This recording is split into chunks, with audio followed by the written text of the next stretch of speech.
Yeah.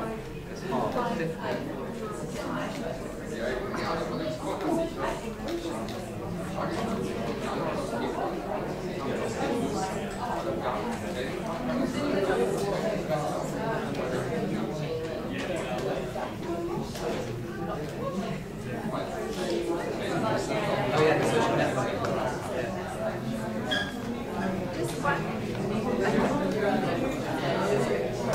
And then it became like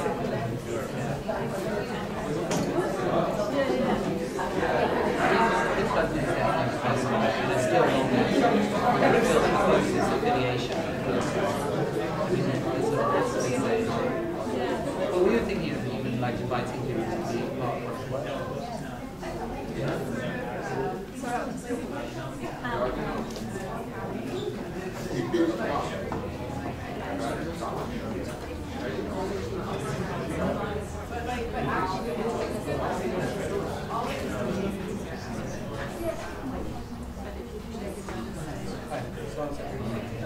Should I ask everyone to like go days away? Is this one?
I'm always harsh. Because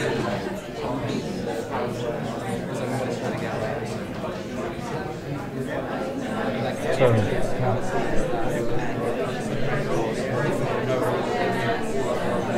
Should otherwise.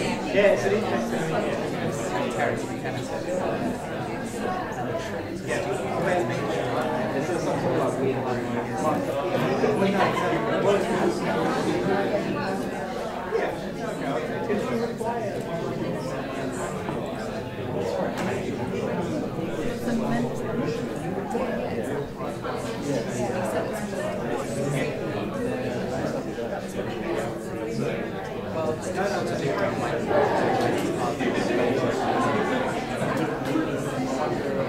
Is this working?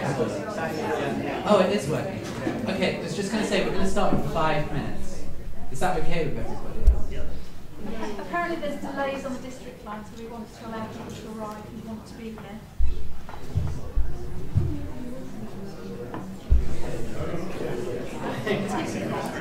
yeah.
In 5 years' time, what's position to buy?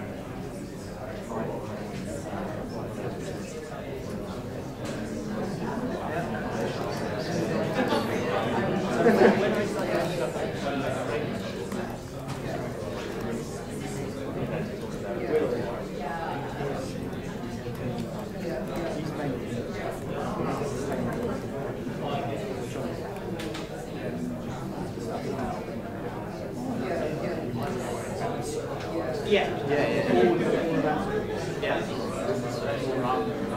we're trying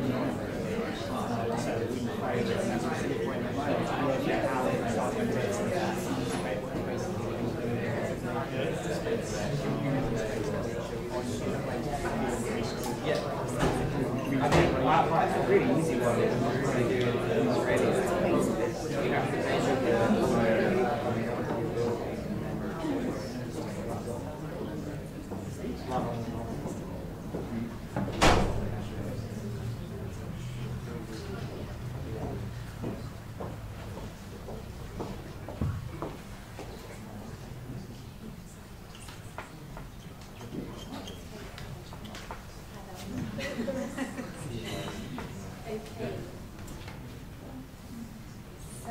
On behalf of the Goethe Institute, I'm very happy to welcome all of you here. Some of you have already been here this morning for the workshop, and to all the ones who are new here, thank you for coming tonight.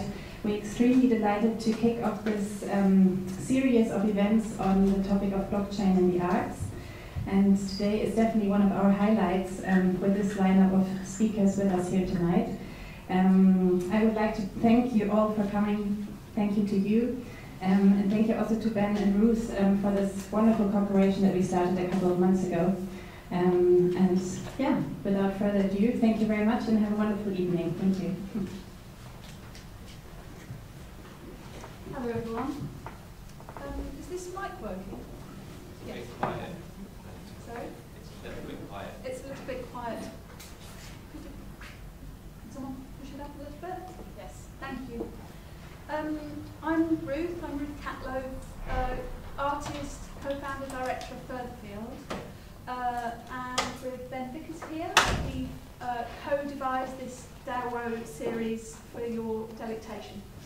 And I'm going to start with just some formalities so you can have a sense of who the partners are that have brought this about. So it's a collaboration with the Goethe Institute as part of the State Machines programme, which is a programme that investigates the new relationships between states, citizens and the stateless made possible by emerging technologies. So we're focusing on how technologies impact identity, citizenship, digital labour, finance, and the project's joining 5 partners from across Europe. So Furtherfield, Axioma in Slovenia, Druga More in Croatia, the Institute of Network Cultures in the Netherlands, and NEEM in Cyprus. And it's bringing together a range of artists, curators, theorists, and audiences. And now Ben is going to give us an introduction on how we got to this point and a little bit of background about what happened today. Okay. So thank you everybody for coming. So in April 2016, me and Ruth hosted a symposium at the Austrian Cultural Forum, and this symposium had come out of maybe like 6 or 12 months of dialogue. Quite separately, we had been kind of investigating the subject of blockchain in different ways and thinking about what its application might mean for the arts. There's obviously a certain kind of attractor in terms of the sorts of economic flows, and I think the one thing that's probably important to state around that time and the crypto economics at that time is that in April 2016, the total market capitalization of cryptocurrency was around 6 or 7 million. That market capitalization sits at 172 million today and may or may not be one of the reasons to observe why this has become an area of great interest. But back then, what we observed was that there were a number of organizations and individuals that were thinking through the impact of Bitcoin and realizing that Bitcoin would go much further than the development of a digital currency, and that the implications of this technology that we refer to as blockchain had the potential of disintermediating existing power structures as we know them, that it would have the ability to form entirely new territories, and that anybody that was kind of operating in this space had the opportunity to claim power, territory, new standards, governance, and observing that, we felt that it was probably important that we began to engage that within the art sector, and that if we were seeing entire verticals being addressed as spaces that could be disrupted with this magical technology, the blockchain, that it would be important for the arts to begin to think about that. And that was not necessarily coming from the position that we were saying the arts must engage in this.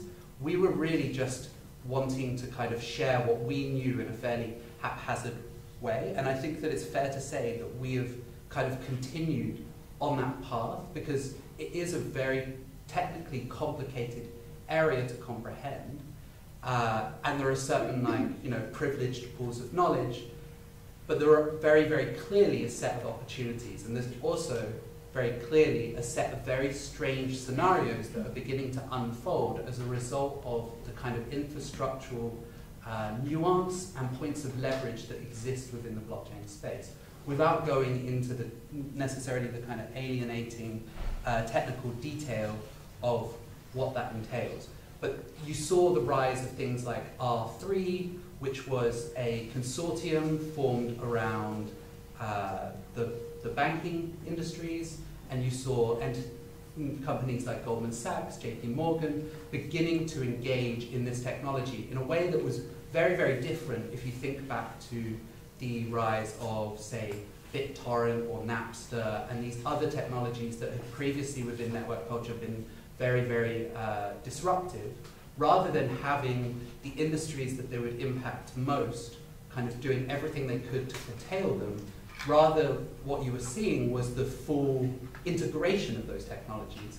And between 2016 and 2017, we've gone to like a completely different place in respect to this, in terms of, some people referring to it as a bubble, but the kinds of contributions and the sorts of things that people are thinking through. You now have entities like Numerai who propose propositions like the financial industries doesn't understand its purpose. It is not about capital accumulation, but rather the financial industries is about resource allocation. And therefore, we're going to build a blockchain hedge fund that captures the network effect of data scientists' contribution to algorithmic high-frequency trading platforms in order to capture all of the value in the world and enable us to allocate resources more effectively. So you've got these very, very strange entities. And so I think there's kind of two sides to the sort of dialogue and the space that we're engaged in terms of trying to think this through. On one side, we see that it opens up a kind of vast space of the imaginary, and in many ways it becomes this almost like straw man or red herring or stand-in for talking about a set of things that already exist in the world, and they already shape the way in which we act on the world, like governance structures. Suddenly blockchain makes governance interesting again to people, and seemingly from today people are interested to sit in a room for 2 or 3 hours and think through governance, and that was probably not something that was necessarily true, at least for the art world a decade ago. So what we tried to do in the workshop today, and I think probably the thing worth saying, is that when we started this in 2016, we thought that we would be much further. So we thought in the same way as like the insurance industry and the airlines and these other kind of verticals, that the arts industry would have developed much more capacity and there would be many more projects. Now, whilst there are a lot of projects, they tend to be coming from outside of the art world, the art market, the art sector. They tend to be coming from individuals who understand the affordances of the technology and their impact and see an opportunity for disrupting the art world. I think that we tend to know that that's a kind of naive conceit, because for the most part, the art world is an exceptional economy with many novelties, and essentially is a kind of mafia cartel that you couldn't necessarily disrupt by making all of its transactions transparent and efficient. Arriving at that point where we realized there wasn't a coalition to bring together today and talk through what the governance might be for going into the future and how we might begin to set standards, etc. What we sought to do today in this first workshop was to bring together those individuals that we know who've invested significant amount of time in thinking through the application of blockchain. And Helen Kaplinsky was one of the leaders for that and will be presenting work around that. Ruth also was one of the facilitators for those working groups. And then also we had Dax, who are responsible for rights management and licensing, who I hope maybe is still here, although I do know that they're launching an event this evening, so that may have kept them from coming, who are looking at how they can transfer all of their licensing structure onto blockchain infrastructure. We also had Jessica Holgrave, who has done a really brilliant piece of work over the last 8 to 12 months of mapping out what that ecosystem does look like in respect to the arts, and essentially making a call for cooperation. That was quite good for improvising. So with all that said, I think it's also worth passing over to Ruth for a moment to touch on some of the things that you have been doing at Furtherfield, some of which we've done in collaboration, some of which has been a kind of long-running thread. I think that probably the only other thing that I'd really want to underscore is that we very much want to treat this as like a conversation, open dialogue, and you know the stage sometimes doesn't enable that. But as part of this like 6-part blockchain workshop series, we are trying to tackle some of the kind of key issues, and the next one being identity, that kind of revolve around the blockchain space in order to open up a space of discourse and conversation that can be a learning exercise, but it can also be a space in which different actors and different people from different backgrounds can come together to think through and discuss what the impact of this might be on the future of the arts economy. Okay.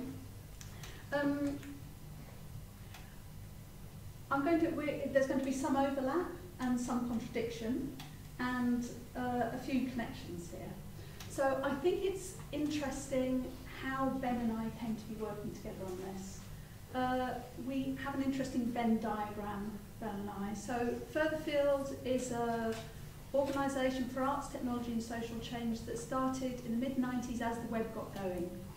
And the thing that drew us as artists to the web was, I'm sorry for those that had to listen to me say this earlier, that it was a space where artists from all different parts of the world could come together with techies and with activists to actually build the space together.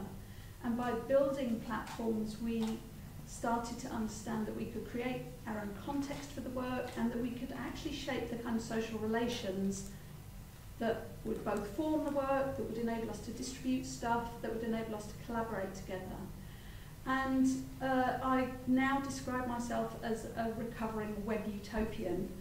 And because I really bought this idea that a kind of decentralized communication structure would mean global anarchy within 10 years, the best kind, mutually caring, or like organised, coordinated, with diverse different interests and all this kind of stuff. And that really isn't what happened, as we all know. So we now know that a decentralised communication network, that the network effect means that things get heavily centralised, including resources and power and all that kind of stuff. So our common interest, Ben and I, was around how artists can be inspired by network systems, and especially the kind of cultures of free and open source culture, to organise together and to actually take governance as an art form and to think through different ways of getting organised as a kind of critical art form. and for that to then inflect the works that they make, how they make it, and how they kind of operate together, and also a changed relationship with audience and participants. So this was a kind of long part of our kind of evolving practices. Ben's work with Monastery was doing very similar work, and we found, as the kind of blockchain emerged, that the kind of, I saw the same kind of hype cycle emerging around ideas of decentralization, and I wasn't buying it this time. I know now that I'm not falling for it again. Okay, so that's kind of how we came together, and we also understood that. So Ben's based at Serpentine. I'm based in a kind of loose international network, and based up in Finsbury Park, up in North London. So kind of a community-based gallery and lab space. And so between us, we have quite an interesting spread and a different set of pressures and things that we need to achieve, and alliances and affinities and this conspiracies and that we're not going to tell you about. And so this is kind of how we come to be working together on this. Now, earlier today, I forced Ben to say what the blockchain was, and it was very cruel.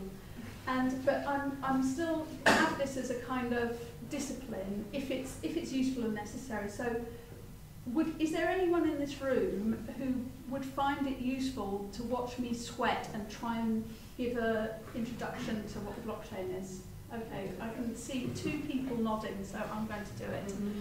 I'm not going to go for the hardcore technical. You can buy this book. It will give you everything you need to know. They're on sale at the front if you feel you need it. But instead, the way in is going to be a bit of a kind of historic line, and I'm going to do it very quickly. So, a computer, just. If you disagree with me, I don't care. Okay? You can just tweet that I'm talking rubbish. Okay, but it'll be roughly right and it might be helpful. So a computer is a database with some software that allows you to manipulate that data and then to do things with it. The web, in the 80s, connected these computers together and allowed us to, it connected these computers together and allowed them to communicate with each other. In the late 90s, these computers shrink and they come into our pockets, and they start to become mobile and move among us, and then that starts to change, and that we're so this is a web of messaging and communication. Early noughties, we get peer-to-peer file sharing. So this is a situation where we can start to hold the same files across a network, and we sort of know, we know that we're sharing the same stuff. Then in 2008, Satoshi Nakamoto, that is his name, isn't it? Thank you, published a white paper which describes a protocol for Bitcoin, digital currency, and this is a shared ledger, so a shared database of transactions, and the protocol also operates, so it's a cryptographically secured database, and people are incentivized to maintain this by magic internet money. There you go, that's the technical description that I'm going to give you. And the final layer in this, 2013, we have Ethereum and other platforms coming up which make this money programmable. So we have smart contracts, so these are little pieces of code that can circulate on the net.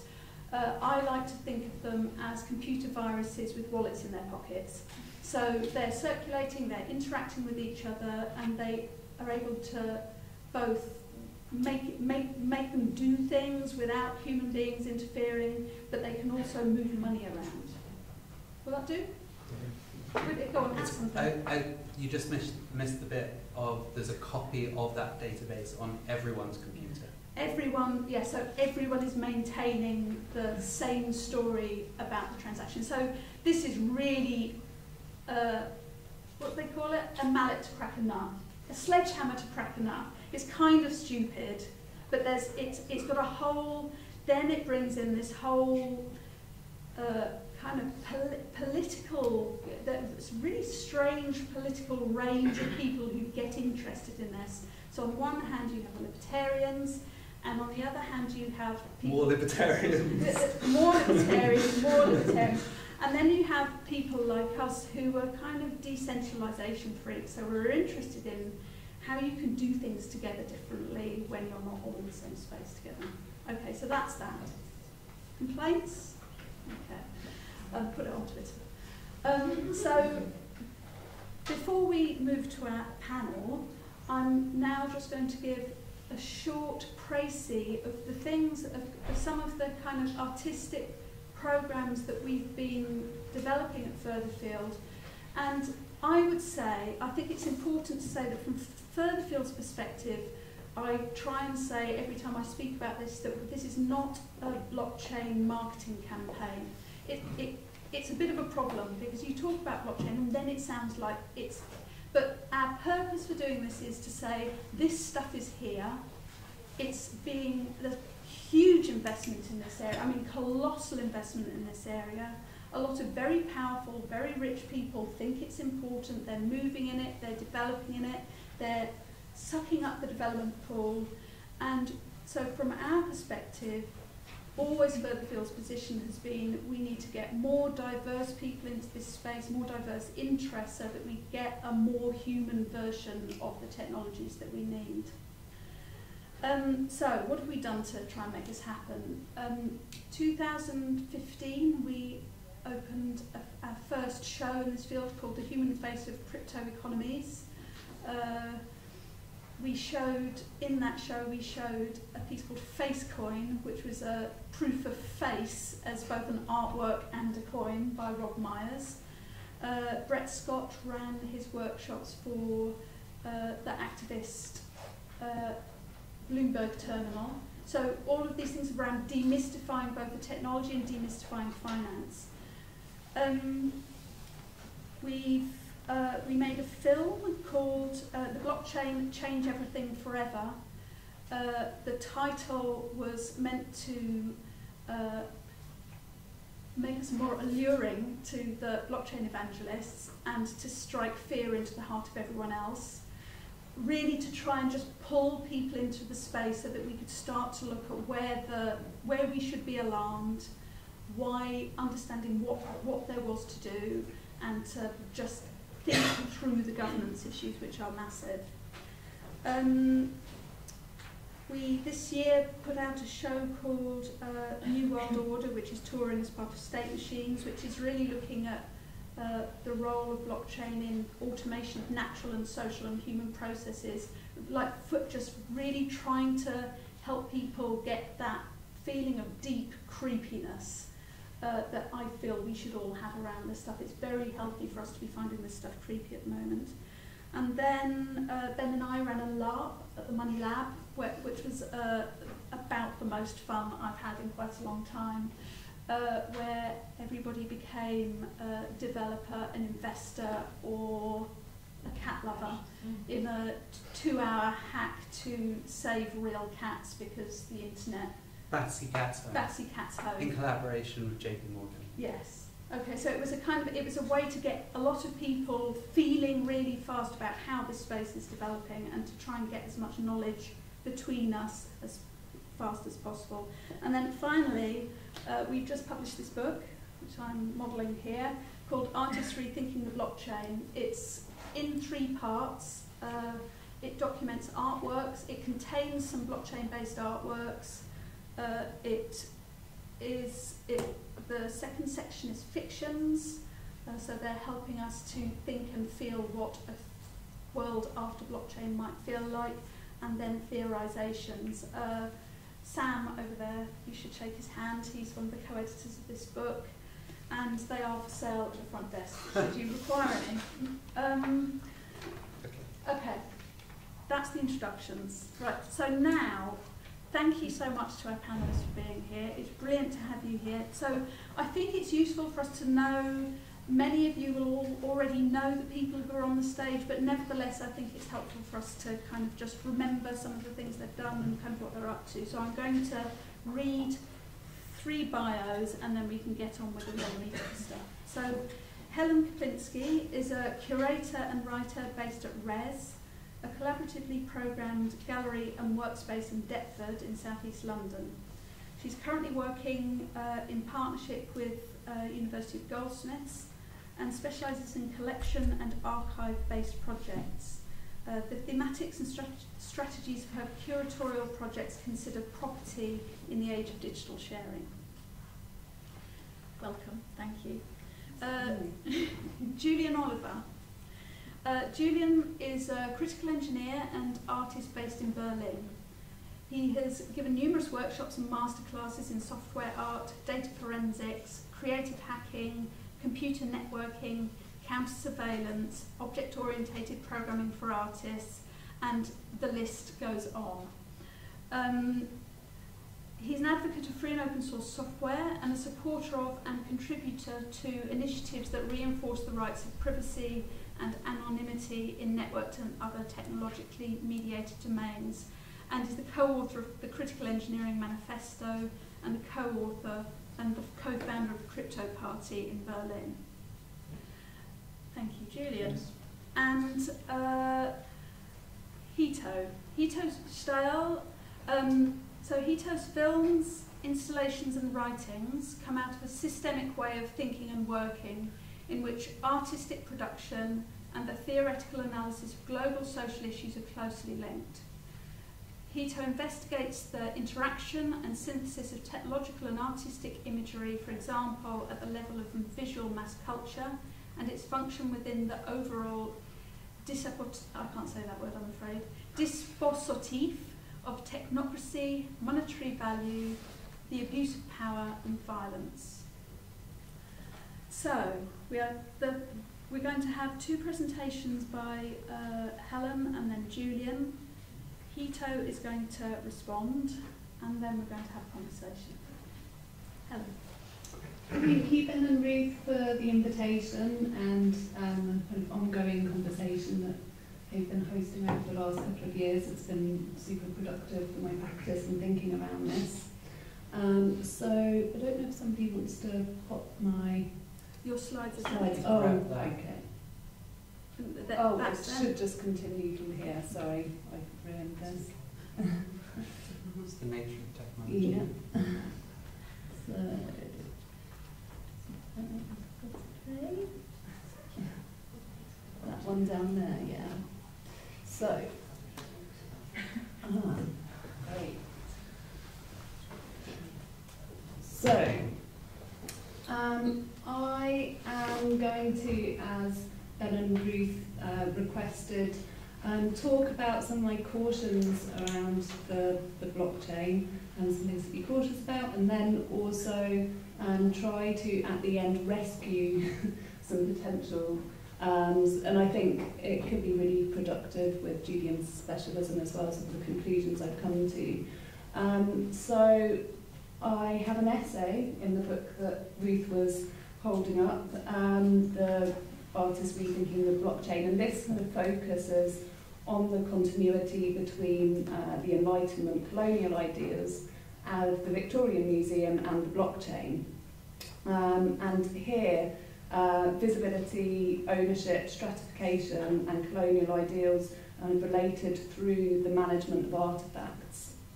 So I'm going to use extracts from this essay. I'm going to read, which I apologise about, but I'll try not to be too boring.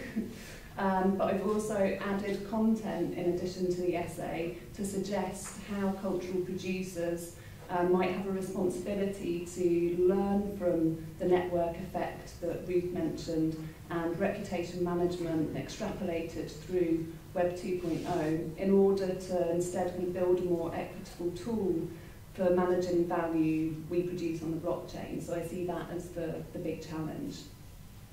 This image is of the Renaissance Cabinet of Curiosity, and I have this up to kind of illustrate this question of reputation management through display. So here objects kind of organised for the display of princely and aristocratic power, and the advancement of reputation and careers as part of this.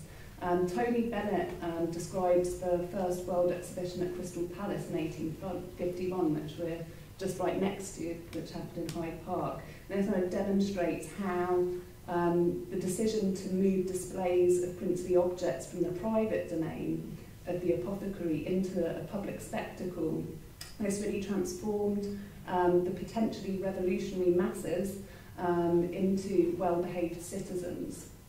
So Foucault's followers speak about the Victorian display of cultural artefacts produced as this exhibitionary panopticon, where the arrangement of relations between the public and the exhibits, so that everybody could see. There were also vantage points from which everybody could be seen, combining the functions of spectacle and surveillance.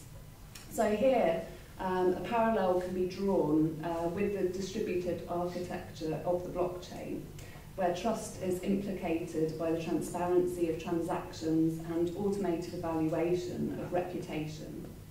And in both cases, there are these kind of clear sight lines that function to produce self-regulating bodies, as we've seen on Web 2.0. So there have been a tide of successful art startups that take intellectual property as their starting point, which I'm sure many of you are familiar with. So Scribe is its most visible arm as this kind of gallery sales assistant for selling limited edition digital prints, and then you have Monograph, which is artist rights management, BlockEye, which is kind of fraud deterrent, and Verisart, which specialises in the verification and provenance of physical works. Ascribe encrypt born digital artworks in order to create this limited edition saleable work and register the certificate of authenticity shown here. And they register the certificate on the incorruptible blockchain. So this kind of heady combination of IP with machine learning and big data is, as I see it, kind of what separates Ascribe from the ambition of the other startups mentioned. So for Ascribe, the art market is just a kind of low-risk arena to develop a much larger project. And IPBD, which is the Interplanetary Database, they quote for IPDB John Perry Barlow's Declaration of Independence for Cyberspace from 1996. They talk about this as an inspiration and proposes a public decentralised database run as a foundation by a network of not-for-profit and for-profit caretakers delivering escape from the walled gardens and centralised silos of data. So just picking up on what Ruth was saying before about being a reformed utopian, that IPBD are actually returning to these very 90s cyber-libertarian ideals. So whilst this kind of interplanetary ambition is framed as a gift to the commons, which is interesting, the IPD's precursor, Ascribe, is this tool that creates proprietary encryption, don't forget, which is very different from cyber-libertarianism. The same team as IPBD and Ascribe also built Where on the Net, and this was a spin-out functionality when they were trying to build provenance paths and IP for tracking images. So Where on the Net provides users with information on how many websites and unique pages an image appears on. So when an image first appeared online, and it produces graphics charting how it's spread. This functionality, claim Ascribe, is the closest possible approximation to ownership on the internet. And whilst the implication here for IP, one wonders if IPBD team are kind of setting their sights on ownership of the human mind, as well as its creations with their use of AI. If tracking the algorithm of Where on the Net is adequately nurtured with enough data, it could develop the intelligence to predict where and how a digital asset will appear online in the future. So interplanetary AI presents itself as a potential ambition behind the project, although Scribe and even IPBD don't mention this anywhere. They do now. Oh, they do now. They weren't when I was okay, yeah. so they do now. Yeah. So applying this kind of function of speculation and AI to the art market, the future of an efficient flow of what Rob Myers describes in an essay connecting the blockchain to accelerationism. Myers imagines a prediction market security might reward 100 satoshis or 10 points if a particular artist was a headline show at Tate Modern.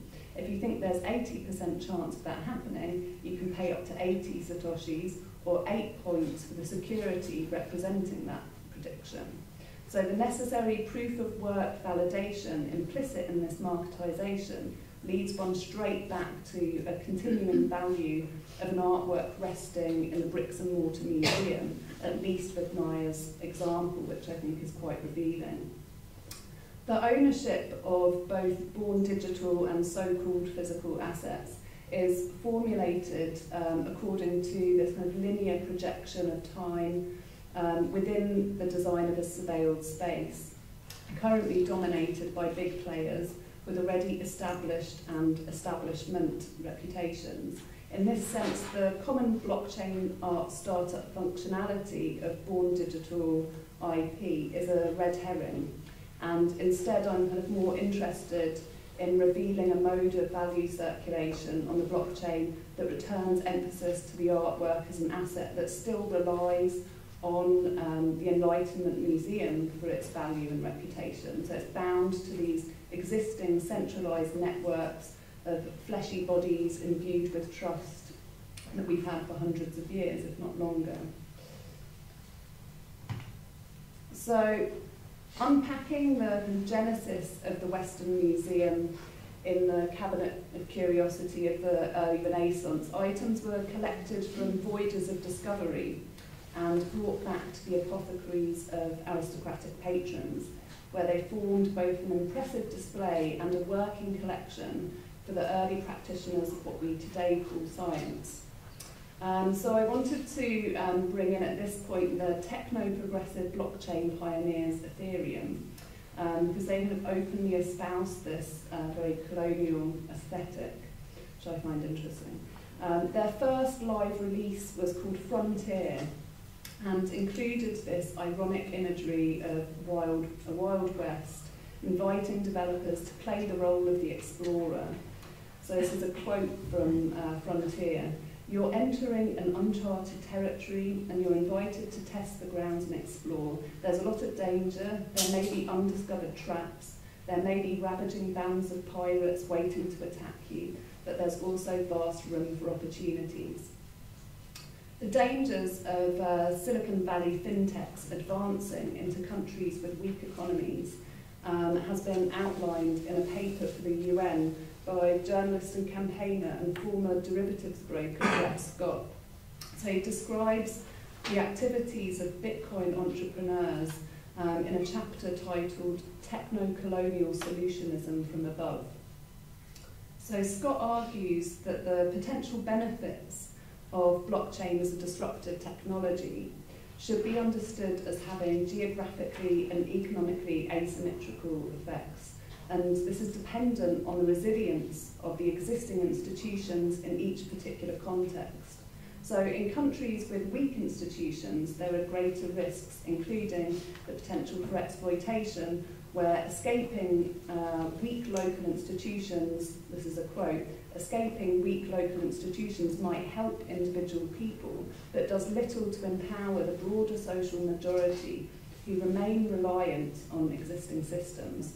Those who are most likely to seek escape, perhaps, social elites with high education, access to technology and capital to protect. So one can apply the same logic to the most successful blockchain startups operating across markets and institutions of art. The success of the Starry, Scribe, many of the others I've mentioned, rely upon working with artists producing born digital work who already derive value according to subscription from established museums and galleries. Meanwhile, the broad base of artists producing born digital work are limited in their ability to build social and financial solidarity online, and then continue to actually benefit from this value produced. So, as both a result and a consequence of disenfranchised artists relying on imperialist online platforms, currently they're unlikely to benefit from the blockchain. I also wanted to talk about digital IDs, which perhaps is something that's going to come up later in the series as well. But digital IDs may act as a digital watermark which can be assigned to every online transaction, any asset. And in many cases, the security of an ID depends on the aggregation of reputation.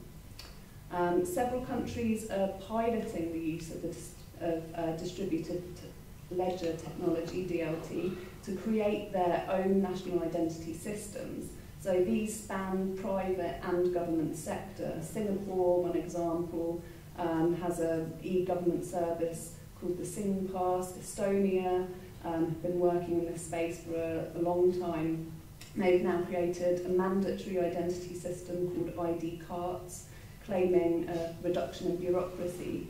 And this ID can also be used for establishing electronic identity in electronic environments and giving a digital signature.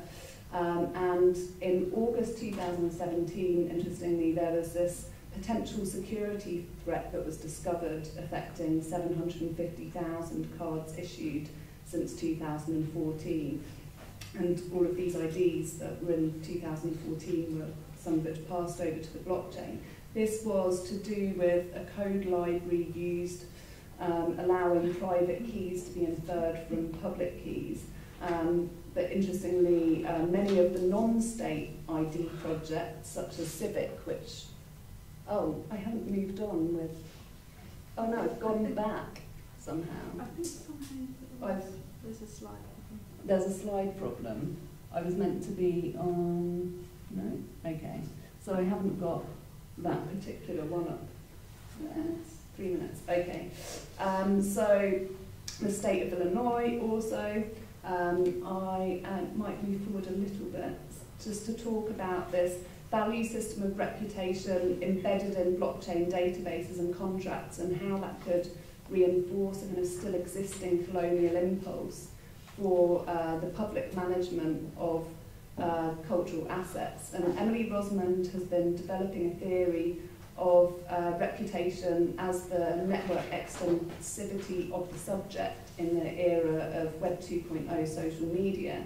So she claims that our subjectivity both belongs to us, reputation reflects what we might feel we're actually worth, what our potential in the social world might actually be, might actually feel like, and on the other hand belongs to the structure of the platform itself.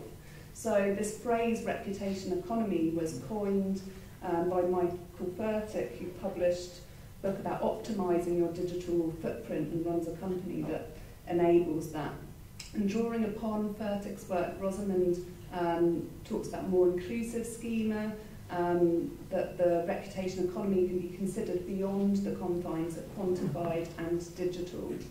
And she has various examples within literature, for example, of characters' reputations being overturned. So, for Rosamond, the convergence of externalized representation of self needs a kind of fidelity to an internal sense of self, and relies heavily also on the subscription of public state institutions and apothecaries which were built in the age of the Crusades, as mentioned, all the way through to public Victorian exhibitions on the blockchain. One can identify the various levels of this conception of reputation across systems management.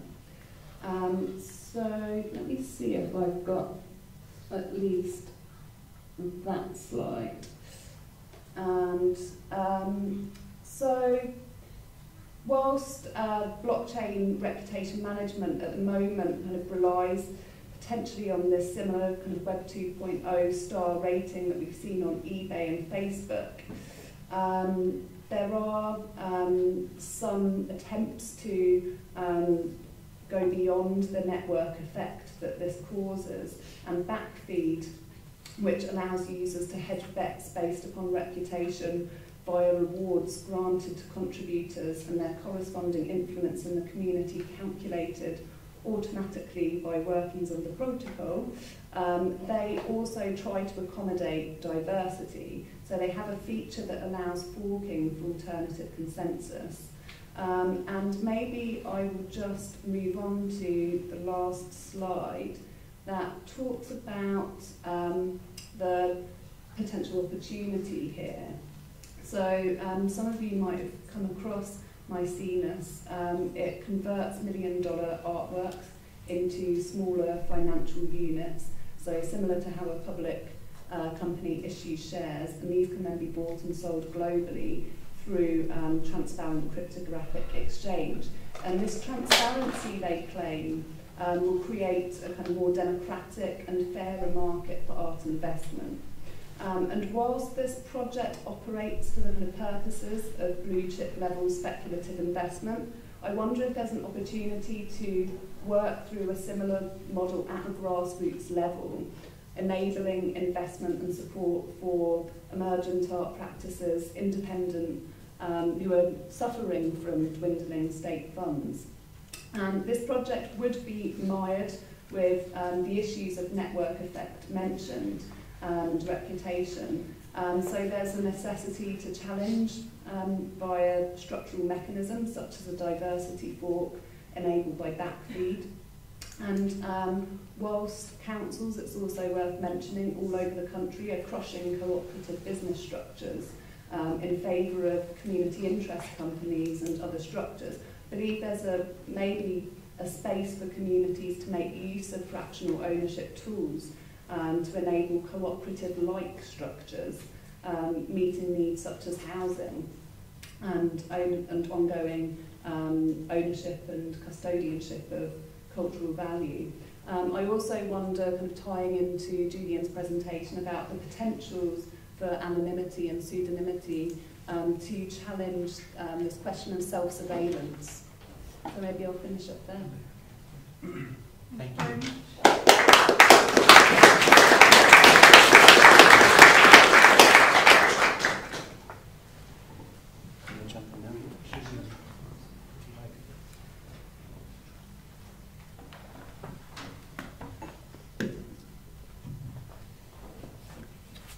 Righty ho.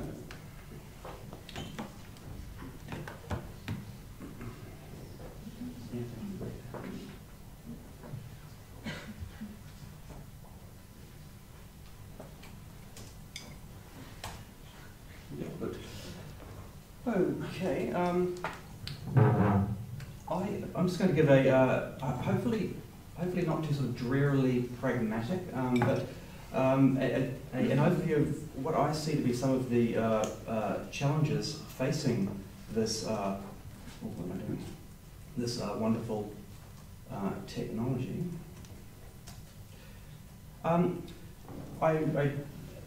It is really important to think about access and entry barriers and limitations, and not get too excited about decentralization as a sort of a political a priori or intrinsic unto itself. And this is, blockchains are, I think, there's not one blockchain, by the way, there are a vast number of them. And the decentralization is so much in the foreground within, if you like, the orientation or approach, the way in which we understand blockchains, and literally the way that they were originally sold, if you like, within their own kind of, political charters.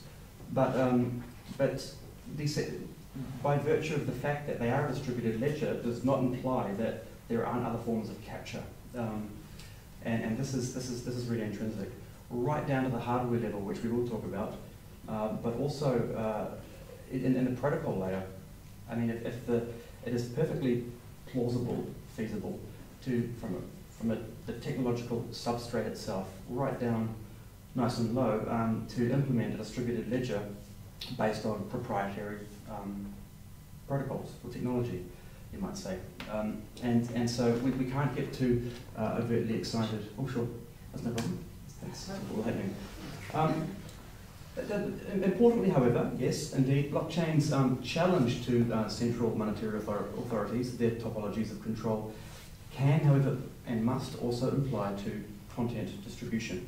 It would be a tremendous shame to not take advantage of the affordances of blockchain technology in this space, especially given we have already now, you could argue, central content authorities, which I refer to as content banks.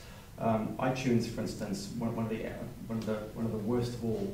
30% of all, I mean, I'm talking about more pop art, you might say, or at least in the popular distribution rather than the fine and contemporary arts here, so do bear with me, but 30% of all artist profits pocketed.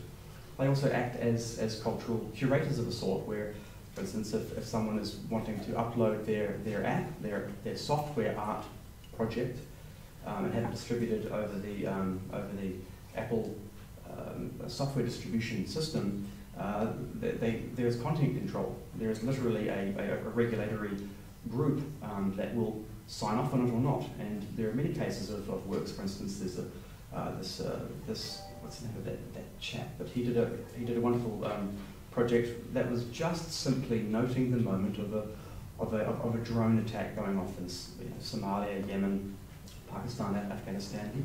He tried, I think, 6 times to get that pushed through the Apple software distribution system onto iOS devices. YouTube, art, you might say, or at least cultural content, is configured literally as a substrate for ads. You can almost think of it as the veritable canvas there altogether, but with 0% given to the artist until they've reached 10K views. So I mean, there's already this crude and very reducing quantification of value just built around the raw expression of views. I mean, imagine if that were to be the configuration within the museums as we know it, that the more that every gaze were to be counted. Amazon, 30 to 75% of artists' profits are pocketed, which is incredible. But Bandcamp, which are widely celebrated, artists only pocket 10 to 15% of sales from their own albums. I mean, and this is just in the sense of content authorities, it's a rather grim picture. And the important thing here, I think, is that this is an example of where infrastructural capture, in the sense of content delivery, manifests very much as cultural capture, especially where you have censorship on the platform end. You know, this is something that doesn't need to be talked about.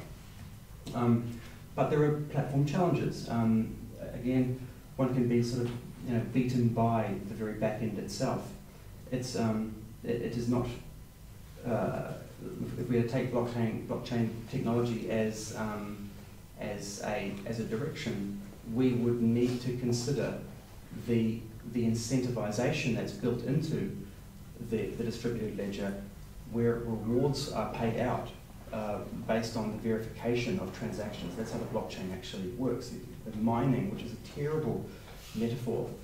It's a terrible metaphor, when mining the blockchain as though it really were a gold rush and there is a certain amount of gold in a hill and we're just going to run at the hill and then just dig, and I got some. It's not like that at all.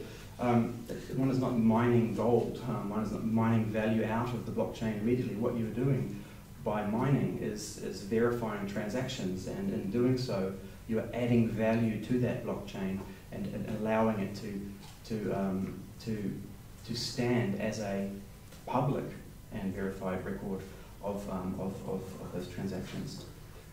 But even lower still, we have the already with Bitcoin, which is the most widely cited. It's almost sort of like the gateway drug for cryptocurrencies. People approach it from Bitcoin's, they say Bitcoin. Yes, I have heard of cryptocurrencies. You mean Bitcoin? Bitcoin already has almost strangled itself out of having any access by those that would have less than a significant amount of investment capital to get into the thing. While early on you could mine it on low-end hardware, now you must spend a tremendous amount of money to buy a very new and rarefied form of hardware called ASIC hardware, which, I mean, just to get a rig that has enough sort of mining surface, if you like, you're looking at a starting price of say $3,000 in order to make it even slightly profitable. But then in the Western world, you're going to be mining on grid power, and grid power is extraordinarily expensive. So this is why people buy a whole bunch of these. They go to the bank, get a loan, get VC, interested, buy a whole bunch of rigs, and then take them to Venezuela where electricity is cheap, or the so-called developing world where they effectively exploit that advantage. And this is the colonialism in itself that we see there. The curious phenomenon of people supposedly, according to a Vice magazine article, renting 737s and filling them up with hardware and flying them to the location because it's faster to charter it than it is to send it by DHL or whatever, FedEx. Those days that they lose could be 150,000 euros in losses. And that grid power connection will bring me to this really, because when we start talking about the blockchain and its decentralized potential, and it's so, obviously, anarcho-capitalists really do position it very much as their newfound land. They claim it as the ultimate integration of their intrinsic and crude motivations. And but you see that the blockchain is still absolutely married, shackled to this grid problem, the power problem. And we see there that there is a need for detachment or decoupling before it is truly infrastructurally mobile enough to present an intrinsic challenge, especially where you start seeing something like this, where already the grid has got such a hold over populations that in some parts its lobbyists can make solar power illegal. You're putting up a panel on your home and you get knocked on the door by the cops. I've also calculated the carbon footprint of the blockchain in doing research for my most recent project, which I'll talk about in a moment. Based on the Lawrence, I initially thought once I downloaded the 136 gigabytes of the Bitcoin blockchain that it would come to around about 500 kgs of CO2 pumped into the atmosphere, which is about a flight from Berlin, where I live, to New York City. But according to the Lawrence Berkeley National Laboratory's calculation of 13 kilowatt hours per gigabyte, the current blockchain would be 961.52 CO2 download, which is a hell of a lot of carbon. Again, you're looking at grid power powering a traceable. It's every time you download something, you're pulling it across network hops. Fans spin up a little bit more, LED lights blink on, TXRX for a little bit more, and then there's the storage on the other end to keep it nice and warm for you when you're ready to download it. All in all, their calculation is based on these rather sort of fuzzy parameters, but nonetheless, this is the undisputed metric of the moment. Pretty considerable. Just as an aside, there's 800 data centers in California alone. There's a lot of blockchains stored on those data centers. And last year, all of the world's data centers consumed 416 terawatt hours, which had a global CO2 emission stake of 2%, supposedly, which is 416 terawatt hours. Interesting being here in London, because it does happen to be a bit more than the entire UK's consumption of electricity for that year. That's just to get a sense of the, while we're talking about blockchain within the realm of ephemera, nonetheless qualified and verified, there is this physical layer underneath that we very much ought not to ignore when we are talking about this stuff. As a provocation and as an implementation, I was commissioned to make a new piece for a gallery, and it's very difficult to pronounce, in Sweden. I had to say that 17 times before I got it even remotely close, because it's spelled entirely differently than it would otherwise sound, of course. Lovely little museum. They wanted to commission a new work. I didn't want to do any more counter-surveillance projects for the year or middle of the decade. So I decided to go through my journal, and I was flipping through my journal in 2013. I wrote that it might be very interesting to explore mining cryptocurrency on wind turbine, right? So it's detached from the grid, noting the issues with that, and then spent a rather harrowing few months implementing it in the form of a project called Harvest. And it's a little 2-metre wind turbine with a little waterproof, very nice tool case that I bought over in the States actually. It's got little air intakes sitting right over the CPU fans, and it has 2 12-volt truck batteries, 150 ampere hours. They're connected in series, and the wind turbine charges the batteries, and the mining rig just mines, and it uploads and downloads via a 4G uplink, and it mines on a mining pool for efficiency. And actually, there have been times where it is quite performant. Is anyone here that knows the term hash rate?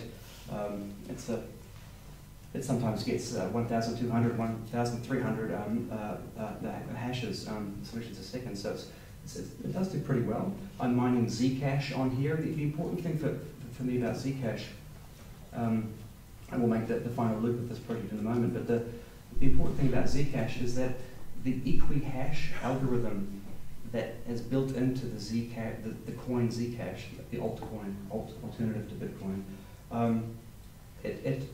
it's called equi-hash for a reason, given that it is memory resistant to ASIC, this exclusionary hardware. So hyper-rarefied hardware, it cannot be used to mine this stuff. It mines, however, on 3D gaming cards, the ones that you'd see in a gaming rig. And so immediately that lowers the entry barrier significantly, allowing at least a little more of that equality that was very much in the charter of cryptocurrencies in the early years to reach right in. Importantly, the Harvest project, being just a prototype, and it is functioning right now out in a little field, Lunau in northern Germany, right near the Polish border, it feeds off the symptoms of climate change. It feeds off wind gusts and storms. In fact, it generates a tremendous amount of electricity when there is a 20 meters per second wind gust. All of the earnings of my little rig here, sitting right now out in Lunau, and there will be until the mid next month, function as donations for climate change research. And so it's a snake, very near at least to its own tail. And it's this kind of what we saw loop I really did want to explore as a poetic expression, but as a fully functional prototype here. And there's a wonderful dashboard made by my colleague Christopher Peach in Berlin, and one can view at any given time the performance of this rig. You can also see the hash rate versus the wind speed. And again, this is entirely detached from the grid. It doesn't feed into the grid and then suck back out again. You can just drop this up on a cliff face, and ideally there will be hundreds of them made one day, and you can bolt them to the most bleak, blizzardy places on Earth, like for instance Wellington, New Zealand, where I spent quite a bit of time when I was living there, and nearly getting blown off cliffs as a young'un, and obviously explore that as potential energy as a surface. Just a little bit of the inside. There's a little quick look on the inside of the rig. It's got a 1080 Ti GTX NVIDIA GPU, and I built this thermal exhaust and air intakes and bits and pieces. It's got a 400 watt little power supply unit there that converts the 24 volts right down to 12 quite nicely, while providing a stable 400 watts. And it all fits into the back of a car. And in exhibition context, it looks a bit like this, and I'll be showing this in Moscow. The only final thing, I guess, to mention here is that this is just a prototype. The idea is to build it at a much larger scale, and I'm currently designing a farm for 50 watts, for a 50 watt target, because I was offered 50 kilowatts coming off a very large turbine in Northern Ireland. The idea is to tap off an existing turbine that's otherwise generating too much electricity for a grid. It can't feed that grid fast enough, and therefore is the interest or investment is shifted away from it, or it's a turbine that is generating too much, which is the case in Northern Ireland for many turbines, and just tapping 50 of a 250 kilowatt turbine is no problem. That 50 kilowatts would provide for 164 GPUs, which would pull in about 22,000 euros a month and pay itself off in just over 4 months. And after that, it's just basically free money. And that's enough to run a small to medium-sized NGO. Thanks so much.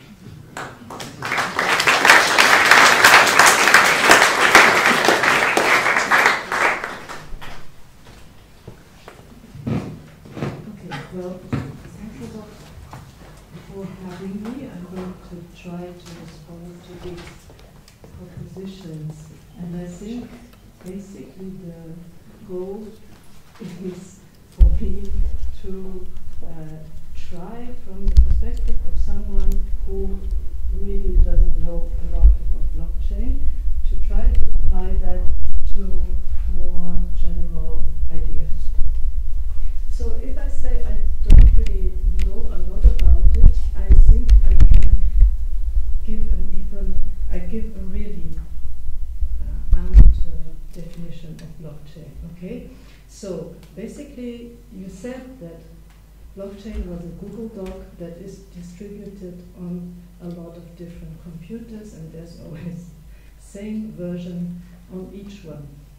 So basically I tested that, or we tested that with my students, and it turns out that I can actually complete the definition.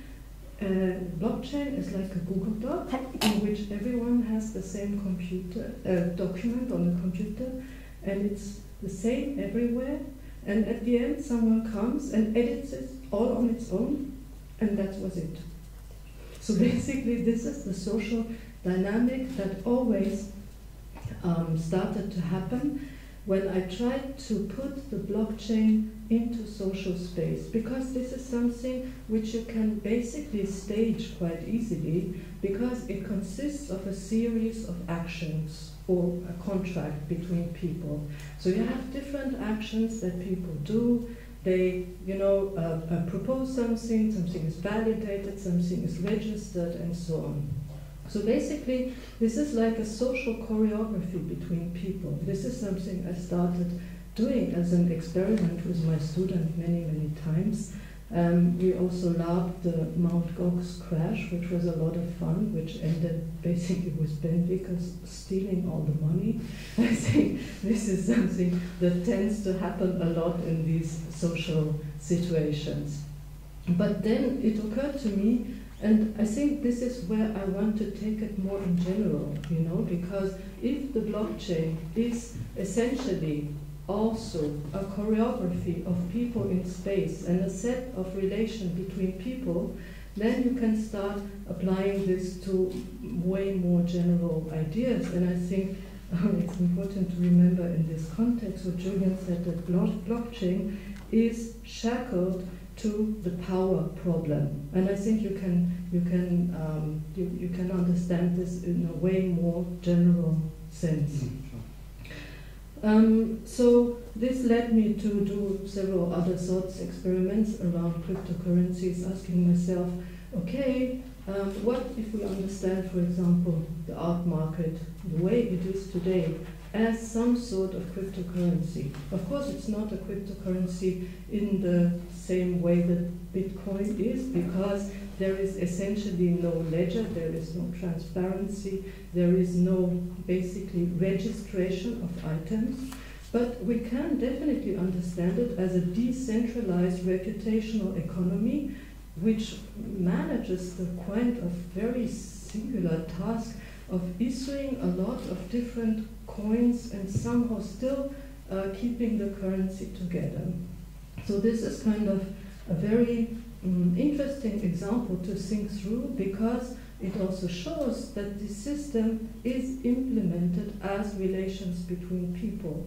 And this is basically more or less where I want to go. What if we understand this? whole idea of blockchain as a renewed version of social relations between people, but this time with a decisive twist. This time the idea is to automate these relations. So in that sense, you can see the whole hype around blockchain as a sort of one component in continued and accelerating automation of social relations as a whole. And blockchain is obviously not the only component of this. I mean, social media are a vast component where basically you have, well, black box algorithms, intransparent, opaque functions that somehow organize the relations between people. You don't really know why someone is in your feed at a certain point in time, or who you're being linked with because of some homophilic relations. And in the same way, blockchain, especially in its form as smart contracts, for example, or governance model, is definitely a form to try to reorganize social relations, also in a proprietary form. Helen, you gave some brilliant examples of how this is being organized basically in a proprietary form, but then as a completely automated political process. Now this reminded me of something, an example I keep coming back with because it's just so small and old and silly. This is the example of the dancing table, which appears in the introduction to Marx Capital. And basically in this text there is a table that appears and starts dancing out of nowhere. And of course you will all know this fable or story. This table represents basically the relation of the people around it, its producers, the workers, the sellers, and so on. And this is because why the table starts dancing. It starts moving. But I think in the automation of social relations, kind of the opposite thing happens, because the table has now become a platform. And the platform moves, and then the people dance, right? But the people dance as a function of the dance of the table, not the other way around. And this is the interesting thing about the automation of social relations. And something interesting starts happening, you know. I mean, whenever I try to prototype the blockchain with my students, and actually they do it, you know, I mean, they are the ones that understand much more, we notice that more or less out of the configuration, out of the coding, certain situations start to happen. So basically, what we see is our choreography is basically pre-structured and pre-coded. And I think that's kind of, on the one hand, it's very interesting because, as you said previously, then it starts, it gets people to start about governance, you know, because suddenly they realize that there is a choreography of governance going on. They are being governed. This is a point for them to notice. On the other hand, I think that, you know, in all the silly tasks of humankind that could be automated, actually to decide what kind of choreography is going to govern social relations, this is the one thing that probably should not be automated. I have a very, I mean, this is now very, let's say, tentative, right? Because it's a response to Helen's presentation, and I will formulate it as a question, but it touches upon something that really that I'm really grappling with now. And I was really struck by the first slide you showed, the historical slide about the colonial display in the museum as a system of grid-like address. So basically being able to place everything on that grid, structured the system of colonial display, and also power, of course, power of the game, power to locate, power to address, power to identify, all of that. So now we are basically recreating, or not recreating, creating on a very different technological level another grid which does the same in much higher resolution, let's put it like that. So it's not only the category of animal, it's like the precise animal, or some molecules within the animal. All of them can be directly addressed, registered in a proprietary system of addressing and location. So this is something that the blockchain, I mean, let's put it like that, threatens to do or could potentially do, or I mean, we hope it will not do, but it could. So what I'm really wondering, and this also harks back to my idea of the social automation of social relations, is this system of total address and identification and registration, is it already somehow foreshadowed within the political, tribalist, nativist, and reactionaries identities we see proliferating today? This is something which keeps really occupying my mind. I think that the present is presents something like a foreshadowing of technologies to come. All the technologies we're discussing now, whether it's blockchain, whether it's artificial intelligence, of course social media is already absolutely present and prevalent. What kind of shadow are they already casting on the present, even though the technologies are in the process of emergence? I mean, let's face it, we don't really know what's going to happen. But this process of, being able to absolutely locate people in a process, as you said, of proprietary encryption almost, do we already see it anticipating in the sort of fractured, divisive identity politics we're seeing today? So this is a question I would like to throw on the table for the discussion. And also the point of the weak economies was really interesting in relation to that. I mean, it's maybe a bit weird to describe Japan as a weird economy, but it has been in a deep crisis for a very long time, and I think, the Japanese domestic investors, I mean domestic in the sense of private person investors, are now responsible for this huge blockchain rally over the last year. And I think the most interesting example I came across was the so-called paper coin, something Ben introduced me to. It's a cryptocurrency made out of the paper frog, seen as an artwork with a certain principle of scarcity built in. I think in itself it's already interesting, but maybe not so interesting. The thing that really struck me is that it functioned apparently as an investment tool in Venezuela, where the currency was completely crashing.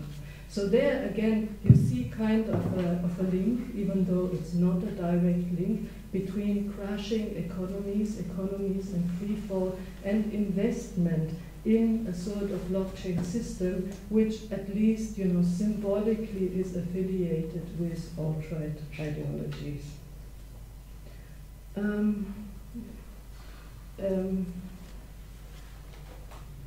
Oh yes, so maybe just a very last comment to Julian's presentation, which I agreed with, of course, a lot, especially in relation to the non-access to digital tools, or expropriation, digital production, which happens basically all the time.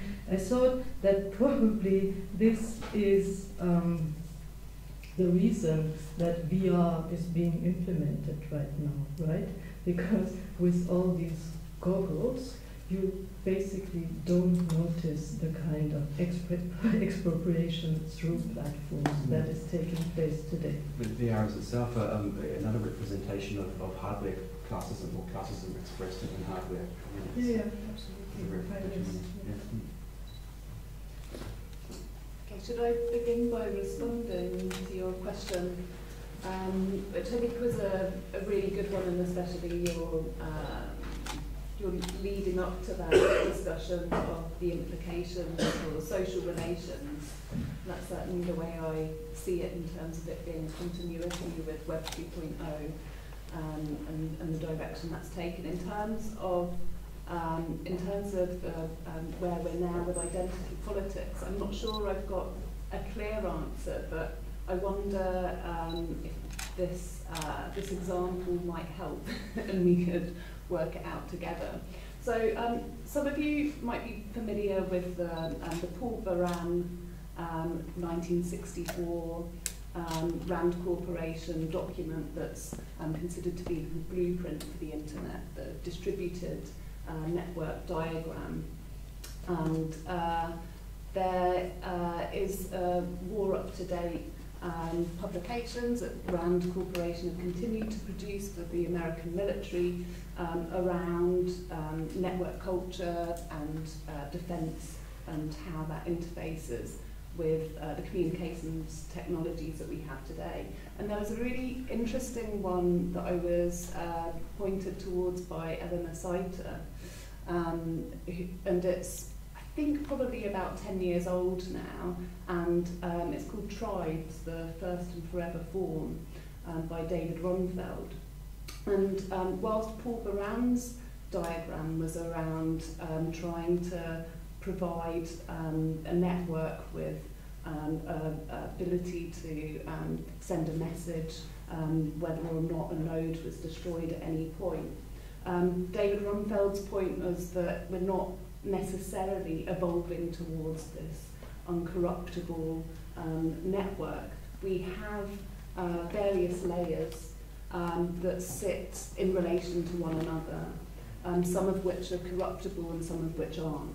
So even if you have an uncorruptible blockchain database, that will still be sitting in relation to and reliant upon what I think he refers to as sticky network or sticky relations.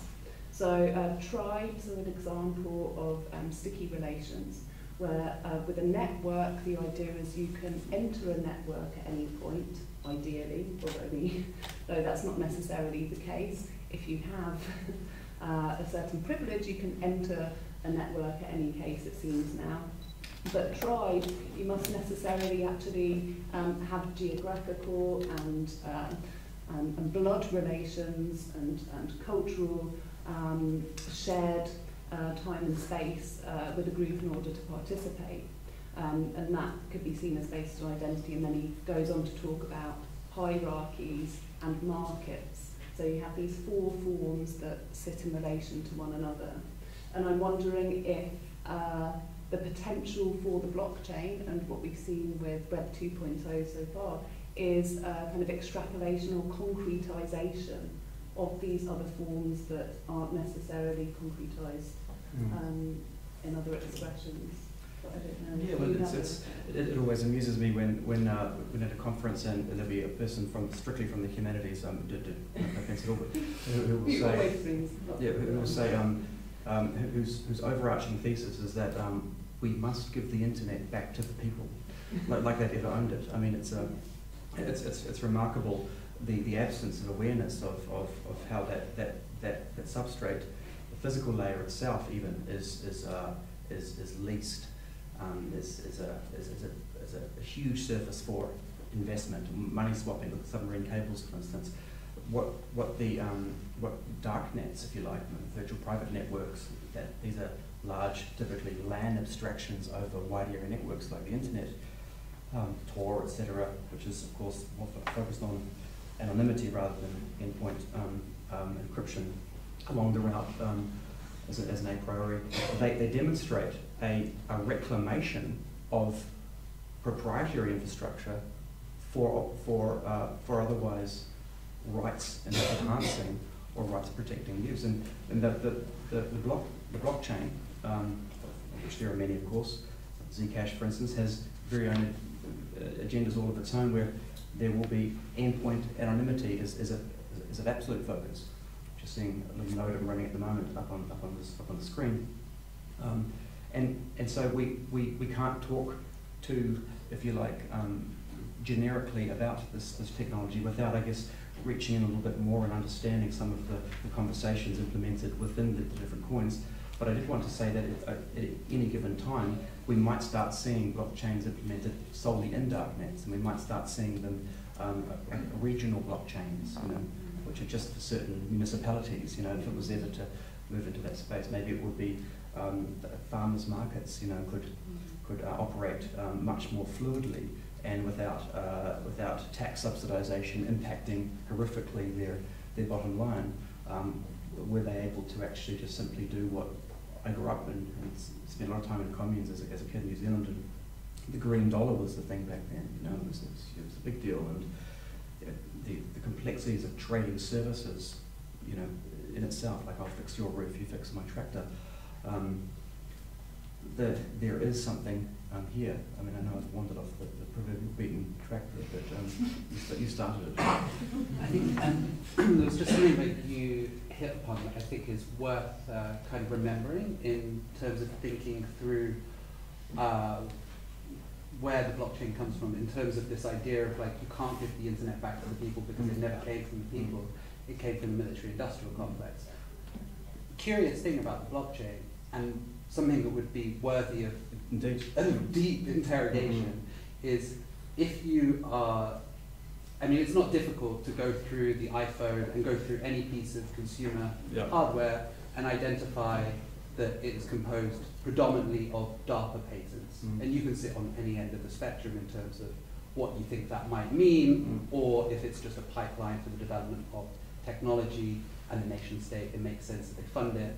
There are other interpretive models for that. But there is a seemingly strange thing about the blockchain in that it just emerges, and it's so advanced that everybody kind of stands up and goes, what the hell is going on here? And I think there's an interesting question of interrogation, or just like a kind of data point to ask, well, why does it exist? My theory very much is, I've got a good one here, is that if you look at the dominant mining hardware for all of the altcoins, the dominant is a GPU, the graphical processing unit, 3D gaming cards, etc., etc. Who dominates the 3D gaming card market? It's NVIDIA. NVIDIA came up with those coins. That's a very fair, light-hearted conspiracy theory. Yes. I keep it safe. Maybe the other thing that I would add to that before responding to one of the points that you made, Peter, was that there's also something curious that I think that should be seriously considered in respect to the emergence of the technology, in that if it is not some strange conspiracy or onboarding of advanced technology into civic society, then you have to accept that it also it potentially instead came from a set of cypherpunks who had a set of ideas in the 80s and 90s about how we might reformat the internet and essentially realize something that is akin to the texture of Neuromancer. And if that's true, that's also a very, very curious situation, because that means that a set of people, weirdos on the internet, came up, had an ideology, and then self-funded the building of that entire ideology. And I think that these are just two things that are interesting to consider in respect to blockchain as this kind of mythical being. And then I guess I wanted to respond maybe like personally to that idea, because that you made, Peter, in terms of like this kind of foreshadowing of the emergence of these technologies. And to some degree, I think it's self-evident that the narratives, you hear this line over and over again, the narratives that we tell ourselves in this moment produce the future, and that the future isn't a deterministic space. But this idea of this shadow falling back on itself, I think the idea of looking at the blockchain in that way throws up a whole set of very kind of interesting things that are going on at the moment, whether it's like the self-policing of one's own identity in awareness of a future reputational economy or the present reputational economy. So the way that one will make every single decision, even on this panel, I will not say certain things knowing that it's being recorded and knowing that it's being Facebook Live, but how far that also extends into the future. And I think there is a kind of inevitability in that the individuals that are working on technologies that I'm not saying they like there's a conspiratorial cabal. There is a culture of thinking that is producing technologies that are having an asymmetric effect on the world. So there is a degree, I think, of inevitability that people are already restructuring their lives in anticipation of smart contracts and AI guiding that path. and trying to find the smallest possible bubble or platform to stand on in order to somehow circumvent or insulate oneself from the inevitability of that future. I think that's something, it's just something that hit very kind of hard in terms of like what those strategies are. Well, for me it's monasticism, because it proposes a completely different system of freedom that is like incredibly durable, but it's not for everybody, and it's definitely not cool to talk about in the UK. So.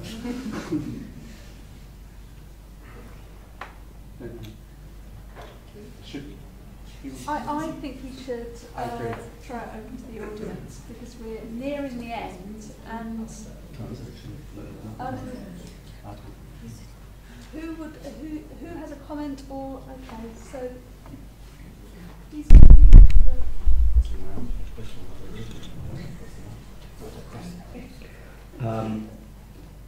part question, but desperate cry for help. Like a lot of these technologies that you've been talking about still seem to be effectively like rewarding ability, like fundamentally, rather than, you know, providing for all through the surplus that we now have. And this seems to be like a common Achilles heel of challenges to power that end up getting reappropriated. And can you give me a conception of how blockchain technologies can be used without the outcome being like somebody sat on one line with a better graphics card eating foie gras while everyone else? Well, there are for instance, like Faircoin. There are coins that there is nothing to mine. There is a blockchain. There is a coin allocation. All of the slots are taken already, and then there is stake or investment in those coins. Those coins are given out, which is to say they're sold, and somehow investment models are built around that. But that still implement without the need for capital, or without the need for capital in the form of hardware to actually to enjoy those benefits. One might not be a coin holder, but one can enjoy the injection of a disruptive currency within an otherwise collapsed or compressed, sterilized, if you like, economic context, one that's under sort of a gridlock you see very much in this sort of developing world. And that's an interesting provocation, I think. The idea that, I mean, that the mining of the coins is about verifying individual transactions within these things we call blocks that make up altogether a chain. And as long as there are blocks to mine, there is money to be made that inevitably pushes or invites in this hardware kind of classism, which manifests as a significant entry barrier for most indeed. By the same token, by virtue of the fact that there is that mining happening, it doesn't mean that there can't be second order and third order benefits from having that verification having already been done, especially if it's in line with something like content distribution.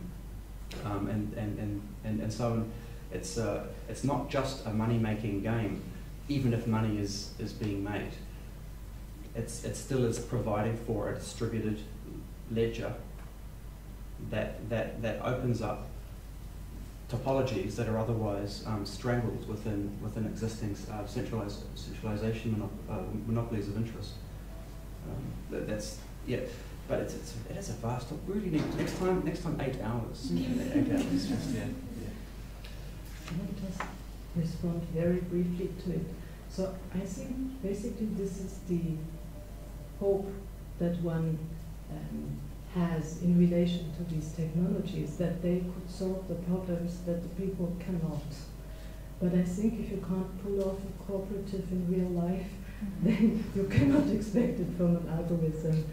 I think it's unfortunately as simple as that, you know. The function is not going to solve that. Do you agree? Yeah, I would certainly say so. It's just that the moment you say, you type the letters CRYPTO, you immediately implicate processes, these things called processes, and there's work to be done across these highly complex surfaces of transistors, and immediately the game's rigged. It's rigged from the get-go. So unless you assume that there is a blockchain, all the coins have already been mined, there's no hardware tie-in, there's not this umbilica, that itself ultimately thickens and becomes a completely, what sort of analogy am I using here? Impenetrable umbilica.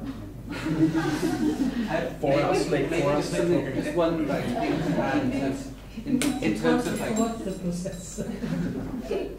just one, I think the fair coin and fair co-op is a really good example, and particularly like if you can't write the articles of association of a cooperative, then you definitely shouldn't write a smart contract to the final relations. But the fair co-op does, like literally, it's not only that it's all been mined and it's a deflationary currency, it's also that it only functions in relation to a cooperative structure, yes, which is exactly. pre-built to the, and so I think in terms of any hope, But I think blockchain in adds this some respect, armor to existing things. really what Julian said, is a viable proposition, right? But I think what's also really interesting to connect those 2 points, with Ben saying that monasticism is a space that he's been looking to. I was reading a study about cooperative communities recently by an anthropologist, and the study spent time with, I think, around 20, and the majority of those, I think all of the ones that he termed successful, whatever we think success is, they were all religious. So I think there's also something interesting there to explore.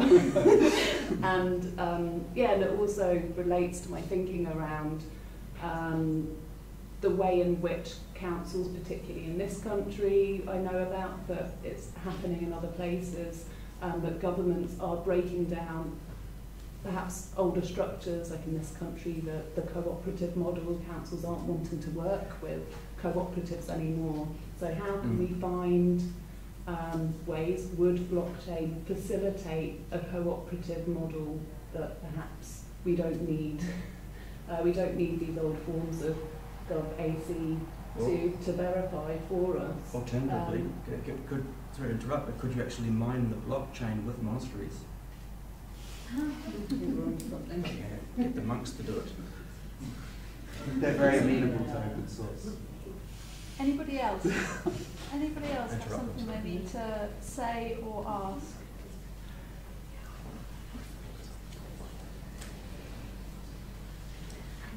Yes. Can we have the mic? Yeah.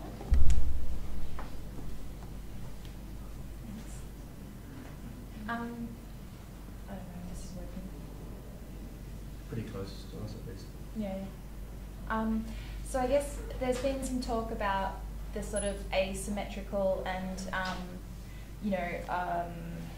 classist systems to do with hardware, but I think that the last question touched on this, but it didn't really get into it to the depth that I was interested in, especially after Julian's example about the farmers market potentially being run on blockchain or whatever. So I live in Bavaria, farmers markets there and sort of rural, economies, I suppose, function in a much more outmoded way than we're used to discussing in the art world, and that that you see in London or when you're in Berlin or whatever. And I mean, I guess I'm sort of talking about the imbalance in this distribution of knowledge about and access, and that whole kind of access hurdle, which is obviously huge, but then it kind of pulls my mind towards these really old ideas about that were also related to religion and monasteries and all that sort of thing, but like about literacy in general, not just like tech literacy, but the way that the knowledge of, or the sort of literacy itself was a power structure as well, and that was a jealously guarded kind of power structure. So I was just wondering if we could say something about that. Look, I would say that the skill level to print money is really high. I mean, it's got a really high entry barrier. You might say forgery for me, but it would not necessarily require that I grew up in a farm in New Zealand. Couldn't see nothing else, by the way. That for instance, Harold Robinson up the road, it's important to me as a kid. He always carried a massive knife. I spent a lot of time in New Zealand as well. So.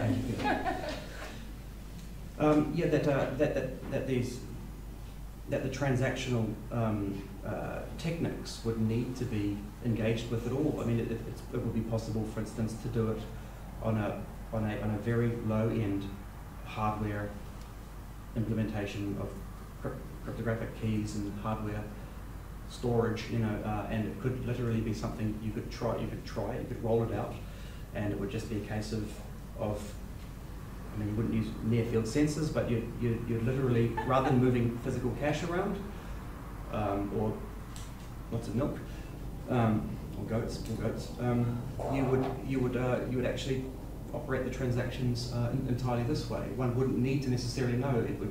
It would be an intervention on an otherwise captive economy, especially for the small farmers. I mean, if you're a big player, of course, then it's another deal. But I do think that would be something interesting to explore.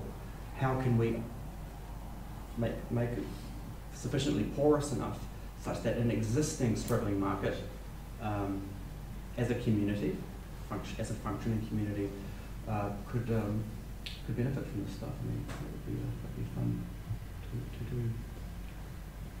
Just as a very brief remark, having grown up in Bavaria myself, I think any farmers' community is much more able to implement, a cryptocurrency system than anyone in the art world. I mean, absolutely certain about this. There is an actual existing currency and smart contract system in Bavarian villages, which is called Schafkopf, which you will know, which is the local card game. It works as a very complicated symbolic exchange systems laced in with a lot of insults. So I think you can just take it as a model. It's cards. That's a good idea, actually. Yeah, exactly. There's cards. Yeah. Okay. No, but I mean, don't. I think that's a bit better idea. any kind of community that has an existing economy already, that's not completely vastly arbitrary, like the art world, has a much better chance of getting this done. So we don't need to worry. Everything is fine. Any more questions?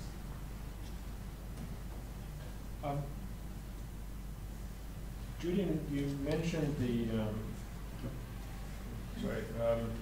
the centralization of content and the potential blockchain to disrupt this. I can't remember how we developed that further. I'm quite keen for a bit more on that. It'll be done. There's already, for instance, platforms like Decent that implement this, and it's entirely built around micropayments.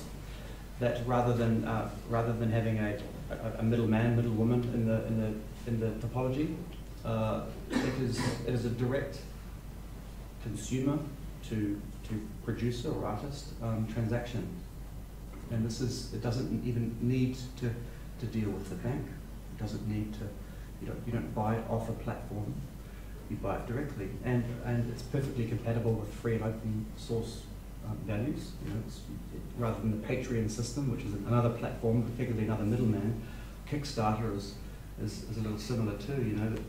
That these are still, I would argue, as hopefully dying behemoths within otherwise a legacy of centralization or re-centralization of what is otherwise an inherently, tendentially decentralized network. And this is really the simple trick. It's about you have something that I might want to support in the form of purchase. I can do it directly with you. You benefit. Hopefully I do too if your music's any good. By example. Yeah.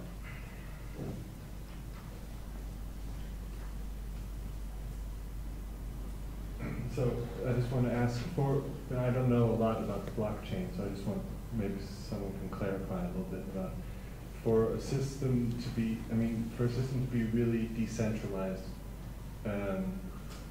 is part of that also establishing, like you're saying, there are several blockchains.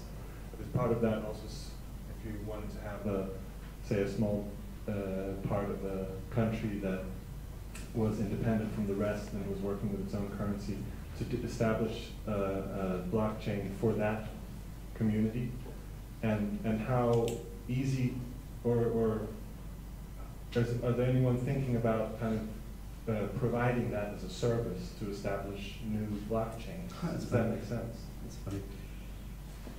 I mean, macroeconomic hit men and women, it's quite nice actually. Move in.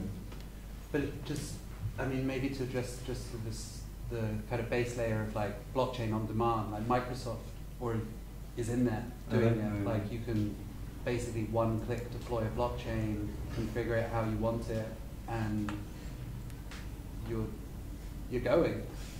Okay. Establishing, but I think that like the question like hits on maybe one of the kind of key things, and actually the last workshop in this series is called "What Will It Be Like When We Buy an Island?" And that's kind of a joke, except that for a long time there's Reddit channels and online forums that are dedicated to talking about buying your own territory, whether it's seasteading, whether it's liber land, whether it's sea land, whether it's like any number of these like new territories, but it's not really a joke anymore. Like now people have managed to generate enough money to actually start to buy these spaces, and again it comes back to the thing I think we've circled around again and again. It's like whilst we can, yes, you could do it very simply tomorrow with somebody that has some experience, you just run into all the old problems just with the new technology. On the other side, at the moment, we have Estonia, which is a Bitcoin nation. And I've heard these guys talk recently at a blockchain conference, and so there you have the flip side of essentially a nation presenting itself as a federation of enterprises. So really, the only way to be a member of this nation is as an enterprise. It's again. We talked about the cyberpunks before. That there's always been this smelly. It's a really awkward, I would say, link between anarcho-capitalism and the agendas of the cyberpunks. It's just been sort of just depressing to see how some of these, not the seasteads, but another one. It's NSK-like in aesthetics, but it's entirely. It's all about that. Invest in with the business, provide infrastructure, and then you can become a member. Yeah. So citizenship is entirely based on one's capital to provide. Yeah. We should wrap up this. Thank you everybody for coming, and thank you to the panel.